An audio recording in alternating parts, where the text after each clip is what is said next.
Alors bonjour à tous, j'espère que vous allez bien. Nous allons voir dans cette vidéo la première partie du premier chapitre qui est rappel sur les réseaux informatiques.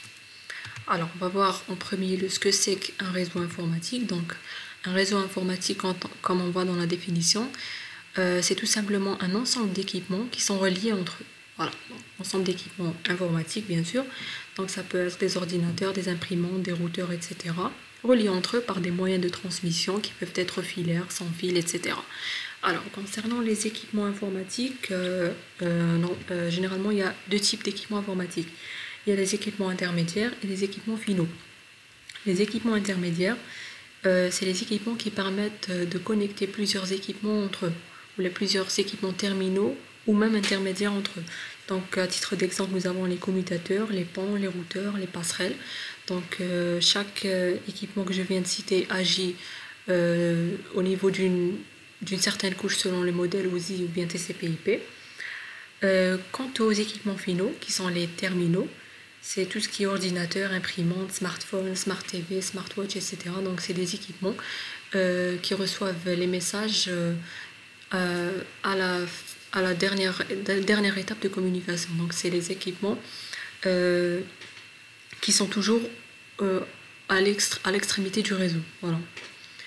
Alors, les moyens de transmission, on les voit, c'est filaire, sans fil, ça peut être des fils métalliques dans des câbles, fibres de verre ou optiques de plastique, donc paires torsadées, etc. Donc, il y a énormément de types de câbles. Il y a aussi les transmissions sans fil. Alors, un réseau informatique, on peut le classer suivant plusieurs critères. Dans ce cours, on va traiter deux critères uniquement. On va traiter la couverture géographique et la topologie. Donc, on commence par la couverture géographique.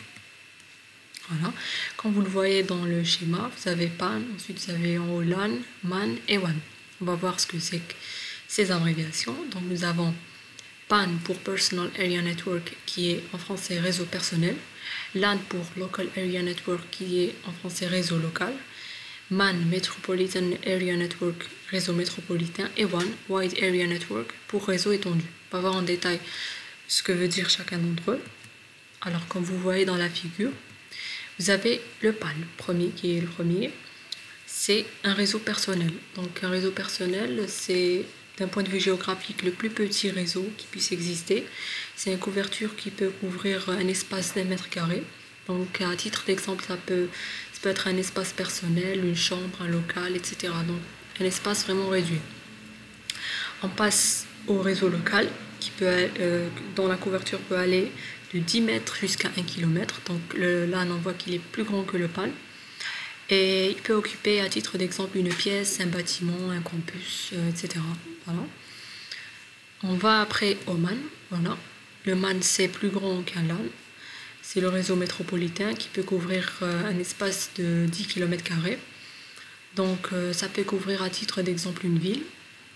Quant au WAN, qui est plus grand que le MAN, bien évidemment, il peut couvrir un espace allant de 100 km² à 1000 km². Donc, il peut couvrir, à titre d'exemple, un pays ou un continent. Voilà. Donc, on voit que le PAN est plus grand que le LAN est plus grand que le MAN, et le MAN est plus grand que le WAN. Donc, un ensemble de réseaux personnels forme un réseau local. Un ensemble de réseaux locaux forme un réseau métropolitain. Un ensemble de réseaux métropolitains forme un réseau étendu. Et un ensemble de réseaux étendus forme ce qu'on appelle Internet. Donc, Internet, c'est le plus grand réseau qui existe dans le monde d'un point de vue géographique. C'est un réseau qui couvre la planète entière. Et c'est l'interconnexion de plusieurs réseaux étendus. Donc, le mot Internet, déjà, c'est la concaténation de deux mots en anglais qui sont Interconnection Network. Donc, c'est interconnexion de réseaux. Donc, mettez-vous dans la tête que Internet, c'est un réseau. Voilà. C'est le plus grand réseau qui existe dans le monde. Et c'est le réseau qu'on utilise pour communiquer à travers le monde. Voilà. Passons maintenant au deuxième critère qui est la topologie. Donc, la topologie, c'est la forme du réseau d'un point de vue. Donc, il y a en réalité deux topologies. Il y a la topologie physique et la topologie logique. La topologie physique, c'est la forme physique du réseau. Donc, les équipements, comment ils sont interconnectés entre eux. Quant à la topologie logique, c'est la manière dont les messages transitent au niveau de la topologie. On ne va pas traiter la topologie logique dans ce cours, on va traiter la topologie physique. Donc on a différents types de topologie. On a le réseau point à point, ou le bipoint, le réseau en bus ou multipoint, le réseau centralisé étoile, le réseau en boucle ou en anneau, le réseau en arborescence ou la hiérarchique, le réseau maillé et le réseau hybride. On va commencer par le premier. Donc le réseau point à point ou la bipoint, c'est le plus petit réseau qui existe d'un point de vue topologie physique. Donc c'est deux équipements terminaux reliés entre eux. À titre d'exemple, deux smartphones qui sont reliés via une liaison Bluetooth peuvent former un réseau point à point. Voilà.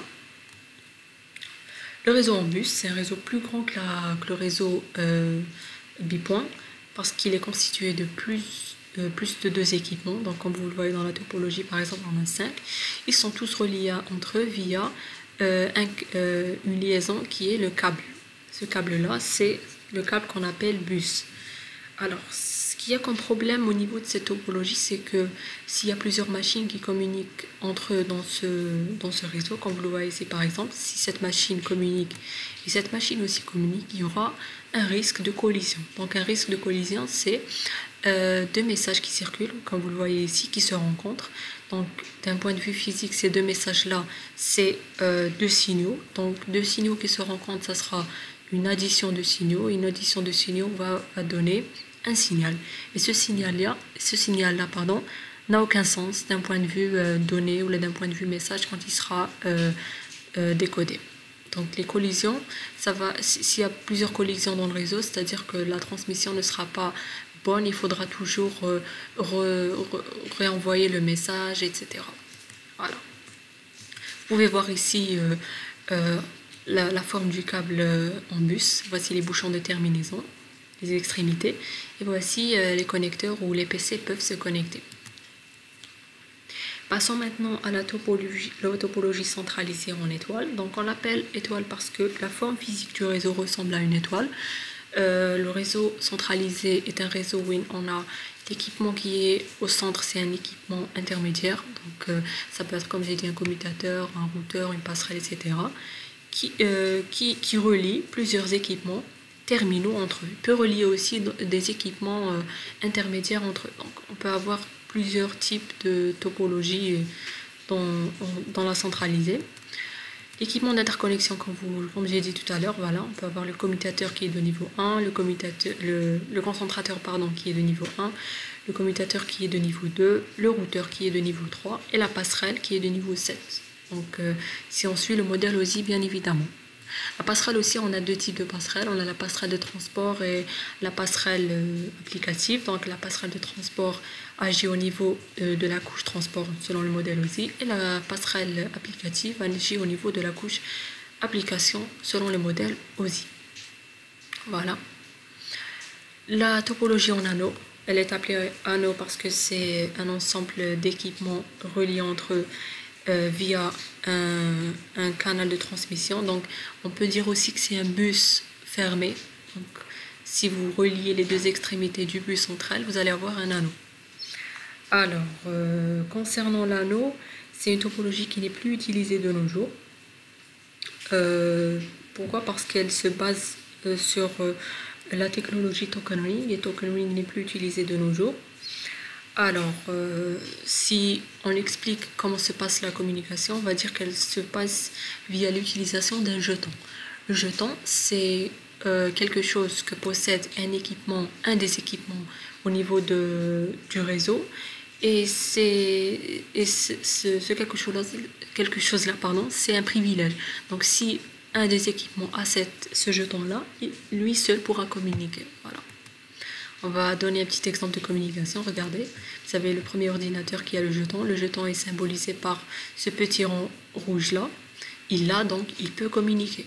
Alors, il veut envoyer une donnée au niveau du réseau. Il envoie, la voici. Il veut la transmettre à l'imprimante. Il la transmet. Puis, qu'est-ce qu'il fait? il passe le jeton au second. Donc le passage du jeton se fait à l'équipement voisin. Il passe le jeton à l'ordinateur numéro 2. Donc en ce moment, l'ordinateur 2 a le jeton, donc lui seul peut communiquer au niveau du réseau. Il va envoyer sa donnée. Il décide de l'envoyer à l'ordinateur numéro 3. L'ordinateur 3 reçoit l'information. Maintenant, ce que fait l'ordinateur 2, puisqu'il a fini sa communication, il envoie le jeton à l'ordinateur voisin qui est l'ordinateur 3. L'ordinateur 3 désormais possède le jeton, donc il peut communiquer. Néanmoins, il n'a aucune communication à faire, donc qu'est-ce qu'il fait? Il passe le jeton à l'ordinateur voisin, qui est le numéro 4. Le numéro 4 possède le jeton, donc il peut communiquer. Puisqu'il n'a aucune communication à faire, il envoie son jeton à l'imprimante. L'imprimante a le jeton, elle peut communiquer. Puisqu'elle n'a aucune communication à faire, elle réenvoie le jeton à l'ordinateur numéro 1. Donc, qu'est-ce qu'on peut voir dans ce type de communication? C'est que si on a énormément d'équipements qui sont au niveau de cet anneau-là, l'ordinateur, par exemple, 1 devra attendre tous les ordinateurs qu'ils finissent leur communication. Il y aura aussi un problème de... C'est vrai qu'il y a un problème, c'est vrai que l'avantage c'est équilibré, donc tous les ordinateurs ont les mêmes chances de communiquer. Mais si on a par exemple un certain groupe d'ordinateurs qui communiquent plus que les autres, eh bien, ils seront privés car les jetons vont transiter d'un ordinateur à un autre.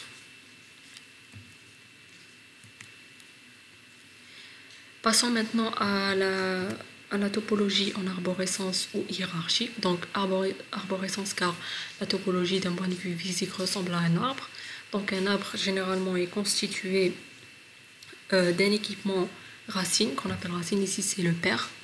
Donc le pair c'est l'unique équipement dans la topologie qui ne possède pas un pair.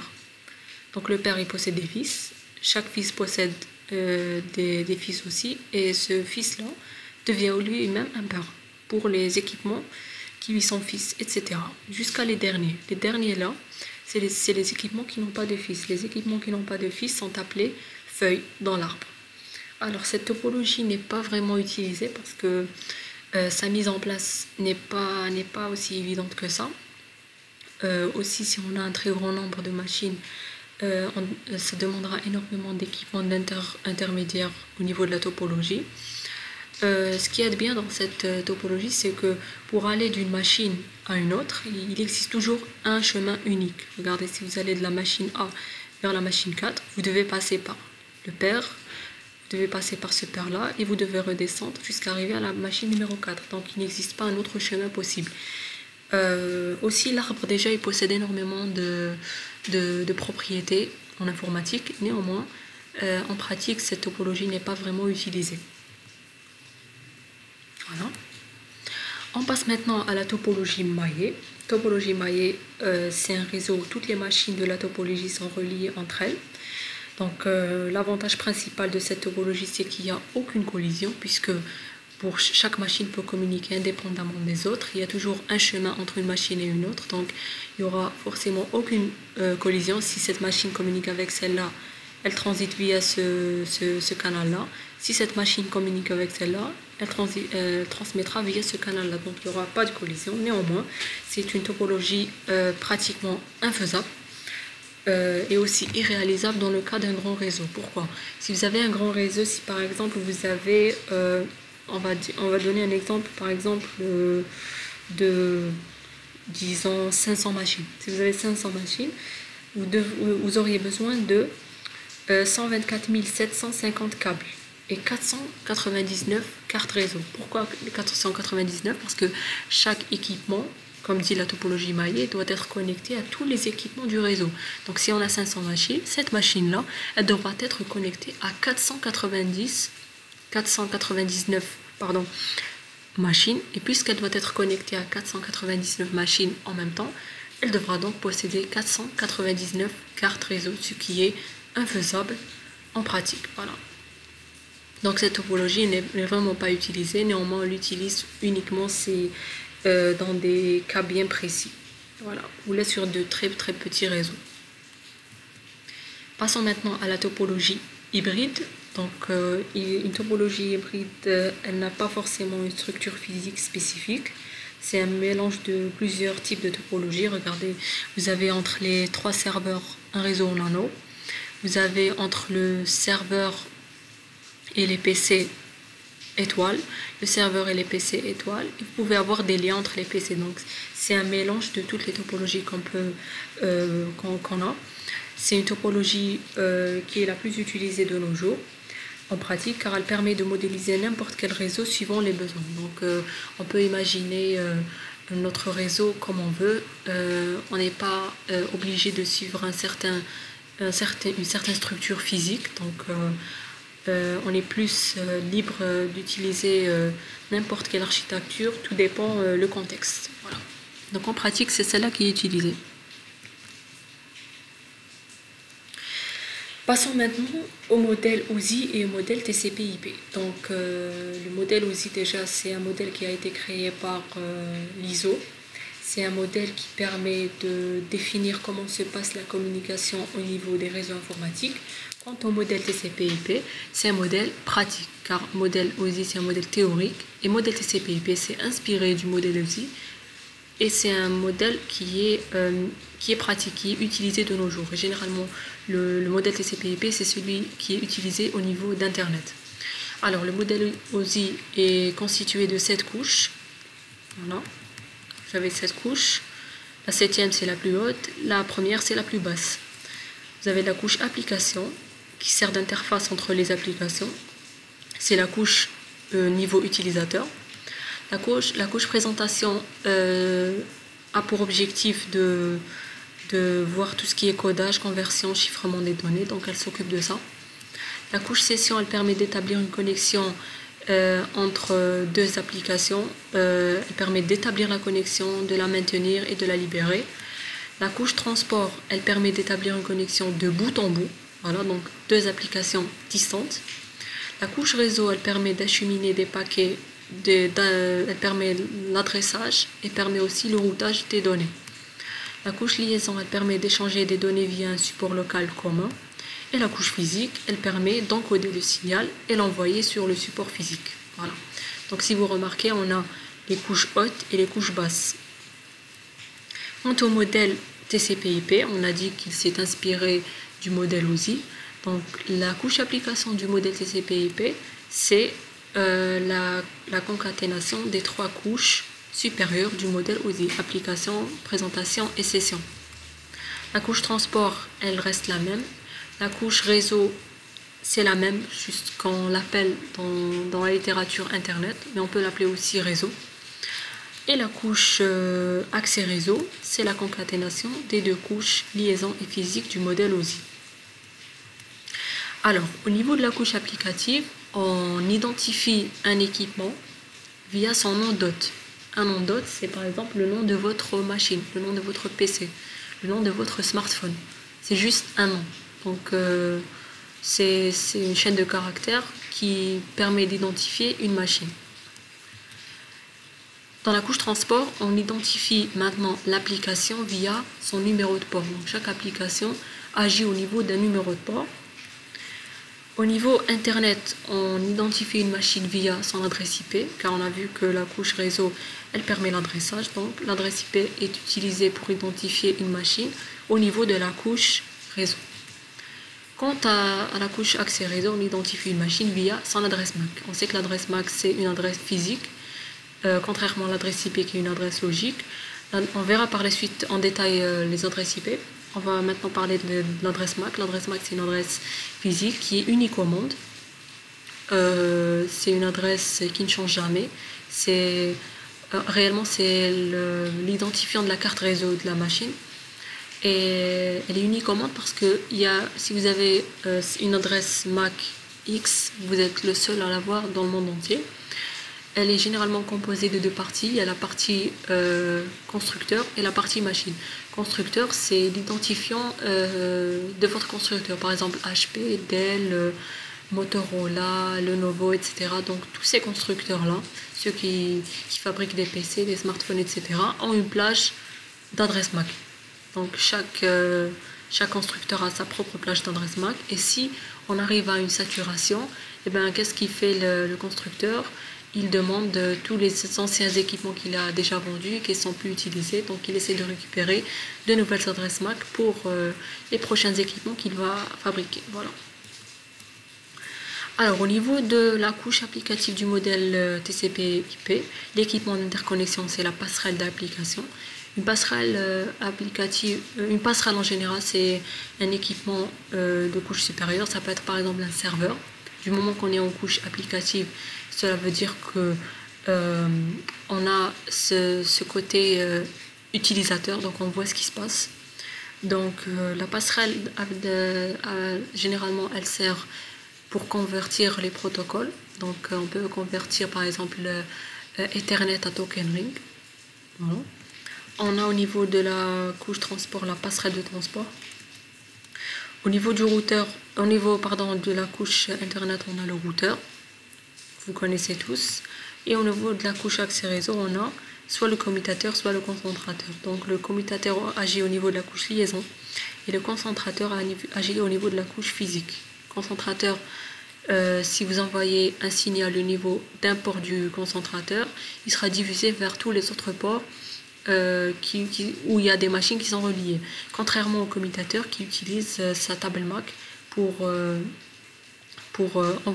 transmettre le message. Donc il va transmettre le message uniquement à la destination, sans faire une diffusion à tous les ports. Voilà.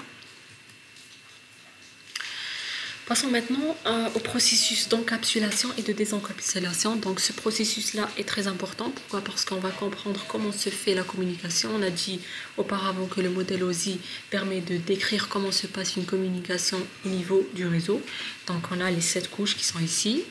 Vous avez l'émetteur ici et le récepteur là. Alors l'émetteur, il veut envoyer sa donnée. Qu'est-ce qu'il fait? Il est au niveau applicatif. Il a sa donnée. Sa donnée peut être un fichier texte, une image, un son, une vidéo, donc tout ce que vous voulez, n'importe quelle donnée. Cette donnée-là, c'est en général un ensemble de bits. Qu'est-ce qu'on fait au niveau de la couche application? On a la donnée. On doit lui ajouter des données système. On doit lui ajouter ce qu'on appelle un en-tête. Donc l'en-tête, c'est des données qu'on ajoute à la donnée qu'on veut envoyer, mais c'est des données système. Voilà. Donc données plus en-tête applicatif. L'en-tête applicatif contient toutes les données système concernant la donnée qu'on veut envoyer. Donc si c'est par exemple un fichier texte, son codage, ASCII, hexadécimal, date de dernière modification, propriétaire, donc des propriétés concernant la donnée. Par exemple, si vous avez une vidéo, ça sera le codec utilisé, le format MP4, AVI, une image, ça sera JPEG, PNG, etc. Donc vous aurez des informations concernant le chiffrement, le codage, la compression et des données concernant le propriétaire et les dates, etc. Voilà, donc vous ajoutez à votre donnée cet en-tête applicatif qui contient toutes ces informations. Alors, donnée plus en-tête applicatif nous donne ce qu'on appelle une donnée applicative. C'est-à-dire que c'est la donnée plus l'en-tête de la couche applicative. Cette donnée applicative-là, elle va descendre à la couche transport, comme vous le voyez ici. Donc vous avez là votre donnée applicative. Donc au niveau de chaque couche, on ajoute un en-tête. Donc au niveau de la couche transport, on va aussi ajouter un en-tête. L'en-tête qu'on ajoute au niveau de la couche transport peut être soit un en-tête TCP ou un en-tête UDP.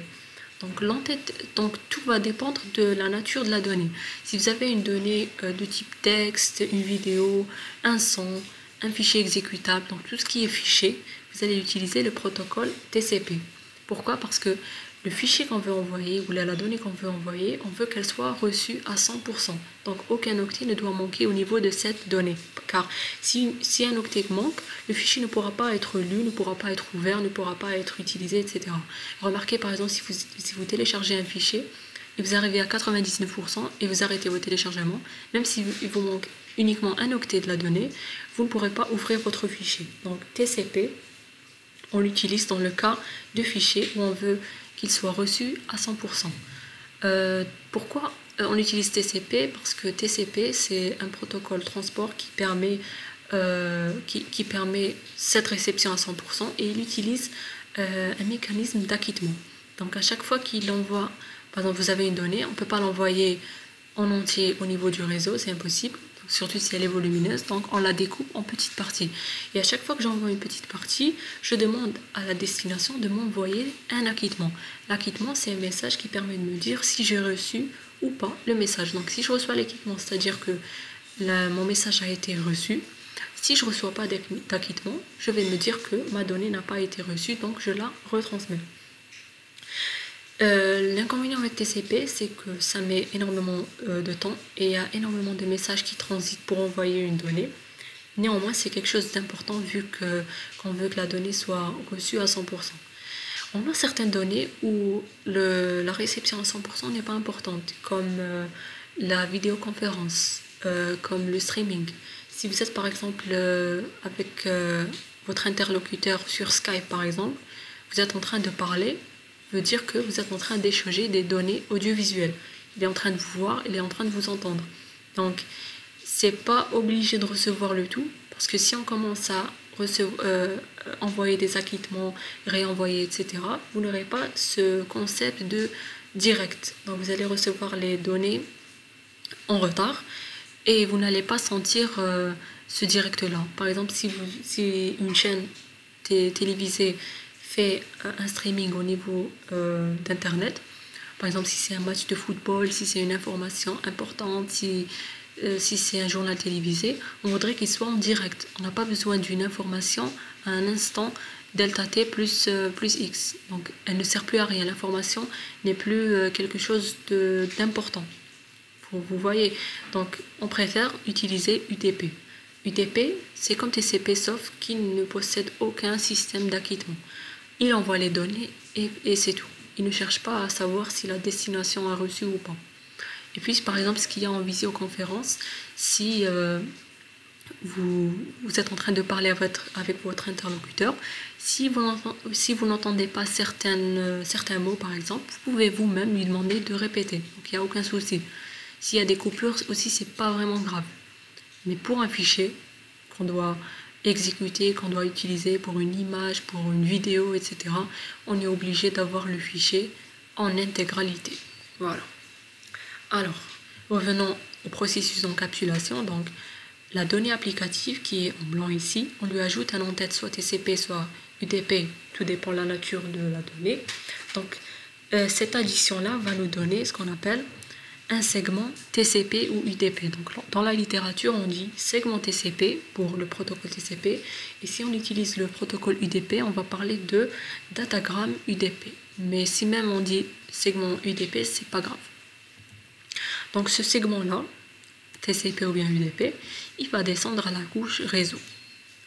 Voilà, il descend à la couche réseau. Donc, il y a le segment TCP ou le datagramme UDP, on lui ajoute aussi un en-tête réseau. L'en-tête réseau s'appelle l'en-tête IP. L'en-tête IP va contenir toutes les informations concernant l'acheminement et l'adressage.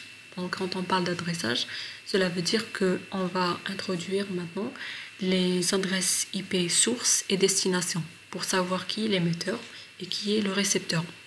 Donc ajouter l'en-tête IP à un segment TCP ou un datagramme UDP va nous former un paquet IP ou un datagramme IP. Généralement, c'est paquet IP qui est utilisé beaucoup plus que datagramme IP, car le mot datagramme, on le laisse pour UDP. Voilà. Donc ce paquet IP va descendre à la couche accès réseau.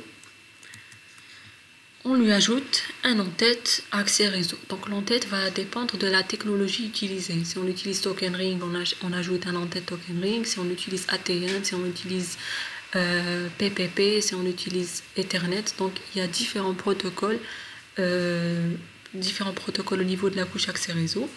Néanmoins, on utilise en général le protocole Ethernet. Le protocole Ethernet, c'est le protocole accès réseau qui est le plus utilisé dans le monde. On va ajouter notre en-tête Ethernet. L'en-tête Ethernet, c'est l'en-tête MAC. Donc, il est constitué de deux parties. Il y a le début et la fin. Le début va contenir diverses informations. Donc, comme j'ai dit, même dans dans l'entête IP et l'entête TCP ou UDP, il n'y a pas uniquement que les adresses. Il y a d'autres informations. Vous pouvez les voir sur Internet, on ne va pas s'attarder ici. Mais il y a uniquement d'informations concernant la donnée qu'on va envoyer. Quant à l'entête Ethernet, il va contenir principalement les adresses MAC, source et destination. FCS, c'est un correcteur, donc ça permet de détecter s'il y a erreur ou pas. Voilà. On l'appelle aussi FCS, on l'appelle remorque Ethernet parce qu'il vient à la fin. Donc le paquet IP, il sera entouré de deux parties Ethernet, le début et la fin. Au niveau physique, donc voilà, donc le paquet IP plus l'entête Ethernet va nous former ce qu'on appelle une trame Ethernet. Voilà. Donc tout ce processus qu'on a fait s'appelle le processus d'encapsulation. Encapsulation, pourquoi? Parce qu'au niveau de chaque couche, on ajoute un en-tête. On encapsule notre donnée avec l'en-tête, etc. Donc c'est pourquoi on l'appelle encapsulation. Pour l'envoyer sur le support, puisque maintenant j'ai fini tout l'acheminement, toute l'encapsulation, on devrait préparer notre donnée à être mise au niveau du support de transmission. On va le coder en binaire ou là en signal analogique, tout dépend de la nature du lien de transmission. On va l'envoyer. Donc quand on envoie, le récepteur va recevoir au niveau de la couche la plus basse. Donc ça sera l'inverse. Au niveau de la couche physique, il va recevoir cette trame. Qu'est-ce qu'il fait? On sait qu'au niveau de la couche accès réseau, il ne connaît que l'entête Ethernet et le paquet. Le paquet, il ne peut pas le lire. Il ne peut pas voir ce qu'il y a en détail. Il ne peut pas voir qu'il y a un en-tête IP, un en-tête TCP ou UDP, un en-tête applicatif et une donnée. Il ne peut pas les voir. Il va voir ça comme un ensemble de bits. Il ne pourra pas comprendre le sens des en-têtes. Il va uniquement comprendre le sens de l'entête Ethernet. Donc, qu'est-ce qu'il va faire? Il va voir si l'adresse MAC de destination lui correspond ou si l'adresse MAC est une adresse de diffusion, il accepte. Sinon, il détruit la trame. Il la détruit, c'est-à-dire qu'il ne la fera pas remonter aux couches supérieures. Si l'adresse MAC, par contre, lui correspond, qu'est-ce qu'il va faire? Il va décapsuler la trame Ethernet. Décapsuler la trame Ethernet veut dire séparer la trame Ethernet en deux parties. L'entête et le paquet. Donc l'entête, il enlève, il fait monter le paquet au niveau de la couche réseau. Voilà. Au niveau de la couche réseau, on a notre paquet. Donc aussi, au niveau de la couche réseau, on ne comprend que ce qui est en tête IP. On ne pourra pas comprendre ce qu'il y a dedans. On va juste voir que c'est un ensemble de bits. Et on ne s'intéresse pas à ce qu'il y a dedans. Au niveau de la couche réseau, par exemple un routeur, il va lire l'entête IP. L'entête IP contient les adresses IP source et destination. Si l'adresse IP destination lui correspond ou si c'est une adresse de diffusion, qu'est-ce qu'il fait? Il décapsule le paquet IP, donc il le divise en deux parties, entête IP et segment TCP ou bien datagramme UDP. Il fait remonter le segment ou le datagramme UDP à la couche transport. Voilà. Au niveau de la couche transport aussi, on comprend que ce qui est entête TCP ou UDP, on ne comprend pas l'entête applicative. L'entête applicative, est la donnée, donc ça sera pour lui un ensemble de 0 et de 1. Donc, si vous voulez, on comprend tout ce qui est en bleu. Voilà, tout ce qui est en blanc, on ne le comprend pas. Si le numéro de port destination lui correspond, il va décapsuler le segment TCP ou le datagramme UDP et le fera monter à la couche applicative. Voilà, au niveau de la couche applicative, on a l'entête applicative et la donnée. Il va décapsuler l'entête applicative. S'il y a des décompressions à faire, s'il y a des décodages à faire, des déchiffrements, etc., on les fera au niveau de cette couche. Il fera remonter à l'utilisateur la donnée finale. Donc l'émetteur a pu envoyer une donnée au récepteur. Donc ça va comme ça, tout en bas. J'envoie et je remonte jusqu'à la donnée finale. Ce processus de remontée, c'est la désencapsulation. Donc comprendre ça, c'est vraiment important au réseau. Réellement, ça ne se passe pas comme ça, donc c'est juste un schéma de communication. Donc c'est pour ça que le modèle OSI est très important, parce qu'il nous permet de voir comment se passe la communication. Voilà.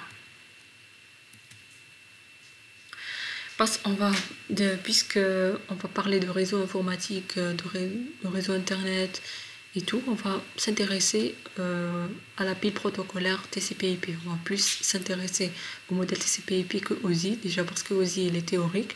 Et TCP/IP c'est quelque chose de pratique et c'est ce qui existe de nos jours. Alors, on a les couches OSI qu'on connaît, les couches TCP/IP aussi qu'on connaît, et pour chaque couche TCP/IP, on a un ensemble de protocoles. Donc au niveau de la couche applicative, on a par exemple le protocole HTTP, ça concerne les pages web. On a le protocole FTP qui est dédié à l'envoi de données entre serveurs et clients. Donc on a deux types. Si la donnée vient du serveur vers le client, ça s'appelle téléchargement, ou là en anglais download. Télécharger une donnée, c'est la récupérer depuis un serveur. Si on envoie une donnée du client vers le serveur, c'est-à-dire qu'on charge le serveur par une donnée, on appelle ce processus téléversement, ou là upload en anglais. Donc il y a deux types. Donc il ne faut pas se dire que FTP c'est uniquement téléchargement, c'est téléchargement et téléversement. On a le protocole DNS qui permet de traduire un nom DOT en adresse IP. Pourquoi il est important des DNS? Parce que s'il n'y avait pas DNS, si on voulait par exemple accéder à google.com, on serait obligé de connaître toutes les adresses IP de tous les sites auxquels on veut accéder. Et ça, c'est pas quelque chose que l'être humain peut retenir. L'être humain peut plus retenir des noms, des mots, que des adresses IP. On ne va pas avoir par exemple un annuaire d'adresses IP de chaque serveur. Aussi, ce qu'il y a comme problème, c'est que les adresses IP changent. Donc, ça serait difficile de gérer tout ce changement. Le protocole DNS est fait pour ça. Il permet de traduire les noms DOT en adresse IP. Donc, plus besoin de connaître quelle est l'adresse IP d'un site web ou d'un serveur distant, etc. On a le protocole RIP. Voilà, RIP, c'est un protocole de routage qui est basé sur le nombre de sauts. Donc, pour envoyer une information d'un émetteur à un récepteur, RIP va privilégier le chemin le plus court en termes de sauts, en termes de routeurs par lesquels le message va passer. Il y a d'autres protocoles, il y a OSPF, il y a BGP, il y a ISIS, il y en a plein, donc vous pouvez le voir sur internet. Donc ça c'est uniquement des exemples de protocoles de couches applicatives. Il y a aussi il y a énormément de protocoles, il y a HTTPS par exemple, c'est HTTP en sécurisé, c'est HTTP chiffré, c'est HTTP plus SSL. Donc il y a énormément de protocoles que vous pouvez voir. Il y a SMTP, il y a énormément. Couche transport, il y a majoritairement deux protocoles, c'est TCP, UDP qu'on a déjà expliqué. Couche réseau, il y a IP, on a déjà vu. Donc IP, il permet de s'occuper de tout ce qui est adressage d'adresse IP, de routage et d'acheminement de paquets. Donc c'est le protocole qui est utilisé pour trouver le chemin d'un émetteur vers un récepteur. Il y a le protocole ARP. Voilà. Donc le protocole ARP aussi est très important. Il permet la traduction d'une adresse logique vers une adresse physique. Donc il traduit une adresse IP vers une adresse MAC. Pourquoi il est utile? Parce qu'on n'est pas censé aussi connaître les adresses MAC de certaines des équipements du réseau local. Donc ARP, il permet de faire cette conversion-là. Il y a RARP qui permet de faire l'inverse, c'est trouver l'adresse MAC à partir de l'adresse MAC, trouver l'adresse IP. Dans la littérature, on dit que ARP est de niveau 3, certains disent qu'il est de niveau 2 parce qu'il manipule les adresses IP et les adresses MAC. Je peux dire personnellement que ARP est de couche 2,5, donc il est entre la couche 2 et la couche 3, ici. Si vous voyez le curseur, il est là. Il est entre liaison et réseau. Donc il n'est pas forcément réseau, il n'est pas forcément liaison, car il manipule les adresses IP et les adresses MAC. On a le protocole ICMP, si vous connaissez le ping. Donc ping, c'est envoyer une requête ICMP. Le protocole ICMP, il permet d'avoir des messages, par exemple, d'erreur. Si par exemple un message échoue, on pourra savoir quelle est la cause. ICMP permet de débugger dans le cas où une connexion échoue. Et il permet de nous dire si une machine elle est disponible, connectée ou pas. Voilà. Donc, si vous envoyez un ping, donc vous faites ping adresse IP. Si vous avez une réponse positive, cela veut dire que la machine qui porte cette adresse IP est connectée, sinon elle n'est pas connectée. Et dans le cas où elle n'est pas connectée, il vous donnera des informations concernant cet échec. Donc soit il n'y a pas de connectivité, soit il n'y a pas de chemin, soit vous n'avez pas une bonne connexion internet, donc il vous donnera des codes d'erreur et chaque code d'erreur a un sens. Vous avez le protocole IGMP, c'est un protocole qui permet de gérer les groupes. Donc si vous connaissez les adresses IP, si vous avez des notions sur les adresses IP, vous saurez qu'il y a les adresses de monodiffusion, les adresses de diffusion et les adresses de multidiffusion. Donc multidiffusion, c'est envoyer à un certain groupe. Pourquoi les groupes sont importants? Par exemple, si vous avez une entreprise, si vous voulez diviser votre entreprise en 3 groupes, vous avez un groupe administratif, un groupe production, un groupe statistique par exemple, donc vous allez avoir 3 groupes, vous allez créer 3 adresses de multidiffusion pour chaque groupe. Et chaque adresse de multidiffusion, ça sera une adresse propre au groupe. Et ce qu'on fait, c'est que dans ce groupe, on met toutes les adresses IP des équipements qui font partie du groupe. Et quand je vais envoyer un message à cette adresse de groupe, ça sera tous les équipements de ce groupe qui vont recevoir mon message. Donc pas la peine d'envoyer un par un, j'envoie juste à une adresse de groupe et tout le groupe va recevoir. Donc c'est ce que permet le protocole GMP, il permet de gérer ces groupes de multidiffusion. On a aussi d'autres protocoles, vous pouvez voir sur internet. La couche accès réseau, il y a plein de protocoles aussi, il y a plein de technologies. Il y a Ethernet, comme je l'ai dit, c'est la technologie la plus utilisée. Il y a PPP, Point-to-Point Protocol, qui est un protocole qui est utilisé dans le cas des liaisons série. PPP permet l'authentification via les protocoles PAP et SHAP. C'est un protocole qui est utilisé généralement entre 2 routeurs. C'est un protocole aussi qui est utilisé au niveau d'un fournisseur d'accès Internet. Pourquoi? Parce qu'il permet l'authentification. Donc, si vous vous authentifiez, vous avez un accès à Internet. Si vous ne pouvez pas vous authentifier, donc vous n'avez pas l'accès. Ça permet de gérer les comptes utilisateurs, ça permet de gérer des mots de passe, etc. Donc voilà quelques avantages de PPP. Il y a PPPoE, c'est PPP over Ethernet. Ça permet d'avoir les avantages de PPP au niveau d'une liaison Ethernet, car PPP fonctionne uniquement sur les liaisons série. On a Token Ring, c'est la technologie qui a été utilisée au niveau de la topologie en anneau. C'est une technologie qui permet de gérer le jeton, etc., le mode de communication. Généralement, cette technologie n'est plus utilisée de nos jours. Car déjà la topologie en anneau a été abandonnée au profit d'Ethernet. Et on a le Wi-Fi pour les communications sans fil. Il y a le WiMAX, il y a vraiment énormément de protocoles, vous pouvez voir sur Internet. Mais généralement, la plus utilisée, c'est Ethernet. Maintenant, on va voir les adresses IP. Voilà. On a ce qu'on appelle IPv4 et IPv6. Donc IPv6 c'est une amélioration d'IPv4, on va le voir par la suite. Donc on va voir IPv4. IPv4 c'est ce que vous connaissez, c'est par exemple 192.168.1.1. Ça c'est une adresse IPv4. Donc comme définition vous avez une adresse IPv4, c'est une suite de la forme. Vous avez ici 8x.8x, .8x. Ces x là peuvent être soit 0 ou 1. Donc c'est une suite binaire. On peut voir que c'est une suite binaire. 32 bits. 32 bits, vous avez 4 groupes de 8 bits, séparés par des 1. Donc ça, c'est une définition d'un point de vue structure d'une adresse IP. Comment elle est? Elle est composée de 2 parties. Vous avez la partie réseau et la partie machine. La partie réseau, c'est celle qui se trouve à gauche. Et la partie machine, c'est celle qui se trouve à droite. La partie réseau, c'est la partie qui permet de déterminer à quelle adresse réseau une machine appartient. Et la partie machine, c'est l'ensemble des machines qui appartiennent à un réseau.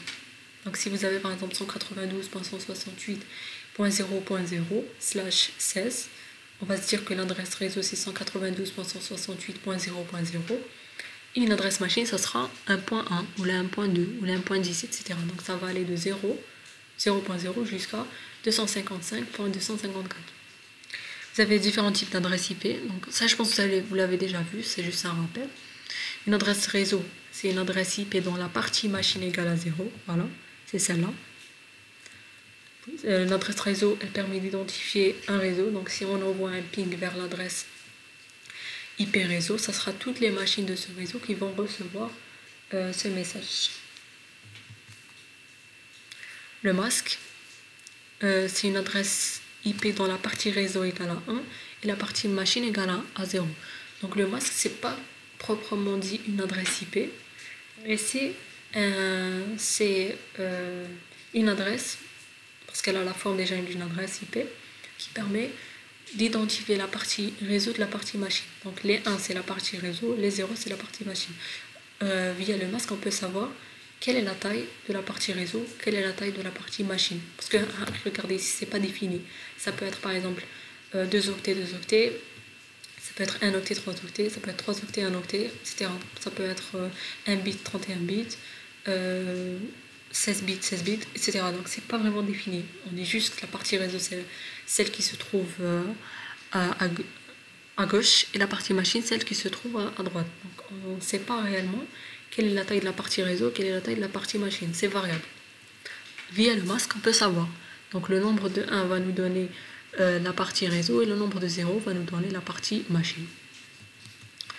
Une adresse IP de diffusion, c'est une adresse IP dont la partie machine égale à 1. C'est une adresse qu'on utilise pour envoyer une donnée à tous les équipements d'un réseau. Pardon, je me suis trompée dans adresse réseau. Je vous ai dit que vous pouvez envoyer via cette adresse à tous les équipements d'un réseau. C'est faux. L'adresse IP réseau, elle permet juste d'identifier le réseau. Donc, par exemple, si vous configurez le routage statique par exemple, ou là, le routage dynamique, donc n'importe lequel, vous allez utiliser les adresses réseau par exemple pour identifier un réseau d'un autre. Vous allez utiliser cette adresse-là. L'adresse IP de division, c'est une adresse où la partie machine égale à 1, elle permet d'envoyer un message par exemple à tous les membres du réseau. Adresse IP d'une machine, qui est une adresse monodiffusion, c'est-à-dire qu'elle appartient à une machine et elle permet d'identifier une seule machine. C'est une adresse IP comprise entre l'adresse IP réseau et l'adresse IP de diffusion. Pourquoi? Parce que dans l'adresse IP réseau, la partie machine égale à 0, donc une partie machine égale à 0 ne peut pas être attribuée à une adresse monodiffusion. Il doit y avoir au moins 1, donc ça sera, par exemple, si vous avez de 0 jusqu'à 255, l'adresse IP d'une machine peut varier de 1 à 254. Vous ne pouvez pas prendre le 0 parce que c'est une adresse réseau, et vous ne pouvez pas prendre tous les 1 parce que des 1 partout dans la partie machine va nous donner une adresse de diffusion. Voilà. Un exemple, vous avez une adresse IP en notation décimale, là. Donc généralement la notation décimale c'est juste pour pouvoir lire, mais elle n'a aucun sens d'un point de vue pratique. Pourquoi? Parce que comme on l'a dit tout à l'heure, c'est une suite binaire. Donc elle a son sens uniquement en binaire. Regardez, même quand on cherche le masque, etc., on traduit tout en binaire. Même si on veut diviser notre adresse réseau en plusieurs sous-réseaux, on va utiliser le binaire. Le décimal va juste nous servir pour pouvoir lire l'adresse. Vous avez 172.16.254.1. A priori, c'est une adresse de monodiffusion. Voilà. Vous allez la traduire en binaire. Là, elle prend tout son sens. Chaque groupe de 8 bits forme un octet. Vous avez 4 groupes. Et voilà, l'adresse IPv4, elle est sur 32 bits ou là 4 octets. Quand on dit 32 bits, qu'est-ce que ça veut dire? Quand on dit 32 bits, cela veut dire que vous avez 2 à la puissance 32 possibilités d'adresse.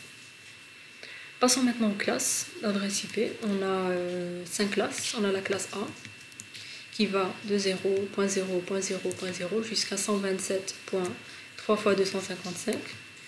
La classe B, elle va de 128.30 jusqu'à 191.3 x 255. La classe C, elle va de 192.30 jusqu'à 223.3 x 255. La classe D, elle va de 224.30 jusqu'à 239.3 x 255. Et la classe E, elle va de 240.30 jusqu'à 255.3 fois 255. Donc, ces classes-là ont été faites pour pouvoir les donner à plusieurs organismes. Alors, vous avez la classe A, elle est de /8. Ça veut dire /8, ça veut dire que la partie réseau égale à 1 octet ou le 8 bits, et la partie machine, elle est égale à 24. Qu'est-ce que ça veut dire ça? Si vous avez un /8, ça veut dire que vous avez énormément de possibilités d'adresse. Vous avez 2 à la puissance 24 possibilités d'adresse IP. Une classe B, ça va être moitié-moitié. Vous allez avoir 2 à la puissance 16 possibilités, car la partie réseau, elle est sur 16 bits. Le /8, c'est une autre forme de notation du masque. Quand vous avez /8, ça veut dire que les premiers 8 bits qui sont à gauche sont destinés à la partie réseau. /7 veut dire que les 16 premiers bits sont destinés à la partie réseau. Classe C, /24, donc vous avez moins d'adresses, vous avez 32 moins 24 qui est 8, donc 2 à la puissance 8 possibilités, car la partie machine elle est sur 8 bits. Classe D, c'est une classe qui permet la multidiffusion, donc comme j'ai dit tout à l'heure, chaque groupe peut avoir une adresse de multidiffusion. On va piocher les adresses de multidiffusion dans cette plage. On ne peut pas utiliser ces adresses-là, on va utiliser celle-là. Et la classe E, elle est pour la recherche. Donc, on les utilise pour faire de la recherche, des tests en laboratoire, etc. Donc, a priori, on peut se dire que ces deux-là ne sont pas utilisés. Qu'est-ce qu'ils ont fait, les organismes de normalisation? Ils ont affecté plusieurs adresses IP de classe A, de classe B, de classe C à différents pays. Comme les pays du Nord sont les pays les plus développés, c'est-à-dire les États-Unis, l'Europe, la Chine, le Japon, la Corée, on leur donne des adresses de classe A.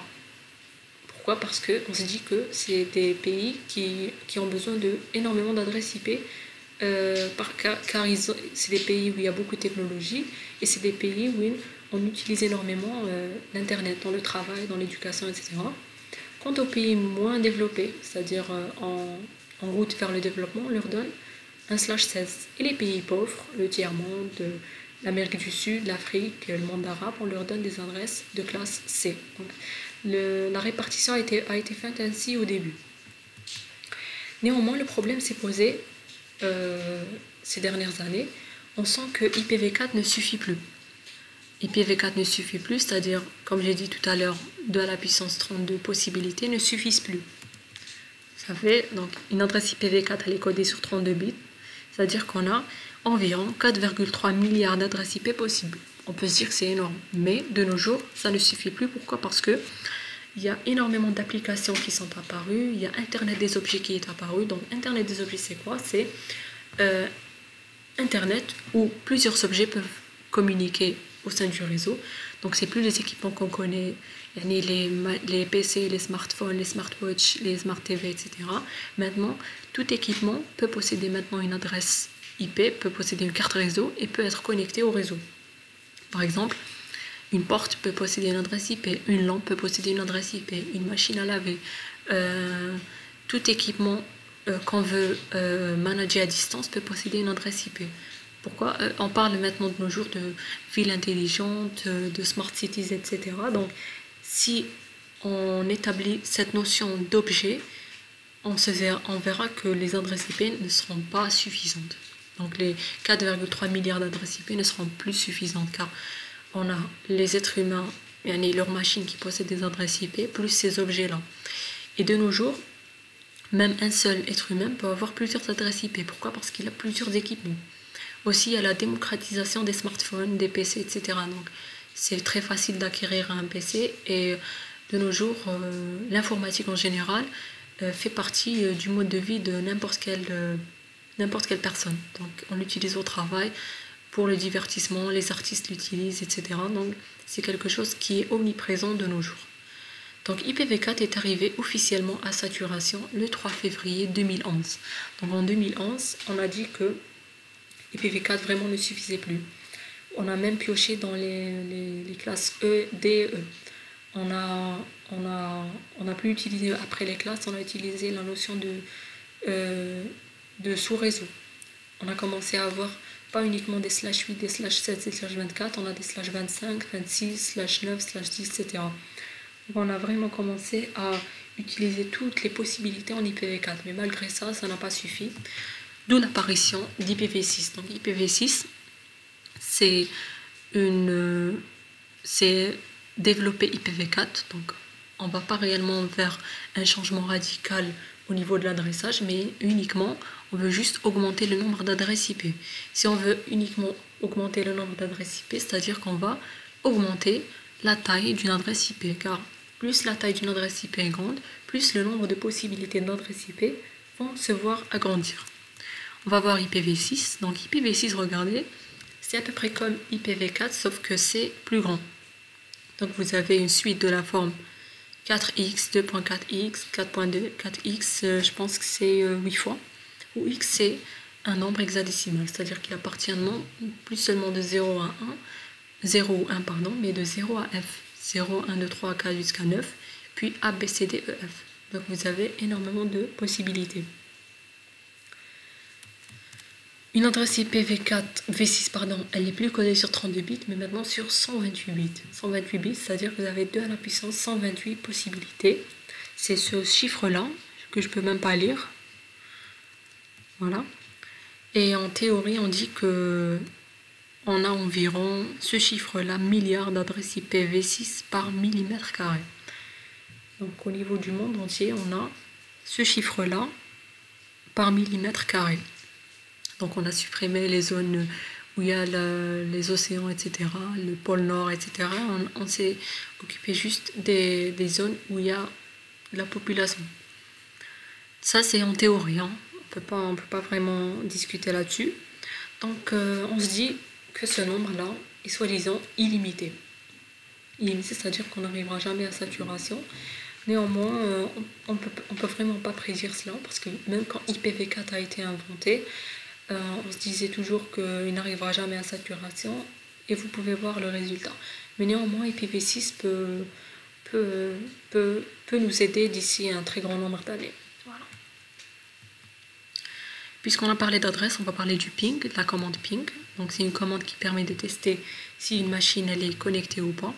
Donc un ping, c'est l'envoi d'un paquet ICMP en réalité. Donc on envoie un paquet ICMP, on attend la réponse.